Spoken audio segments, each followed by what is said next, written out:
Možda neki znaju, možda neki ne znaju, ali sada 13. aprila, u nedelju, kad je sniman vlog, bio je praznik Cveti.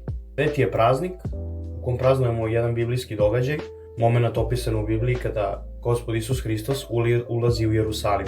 Zanimljivo je ovde da Gospod Isus Hristos po prvi put kao Mesija ulazi u Jerusalim i biva dočekan svečano, sa palmovim grančicama, sa cvećem. Imali smo dan pre u subotu vrbicu, kod nas se koristi vrba jer palme nemamo.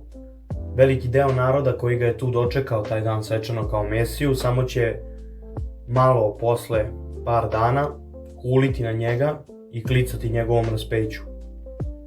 Opširnije i dosta bolje rečeno možete čuti u ovoj besedi koju upravo editujem vladike Irineja, mitropolita Bačkog.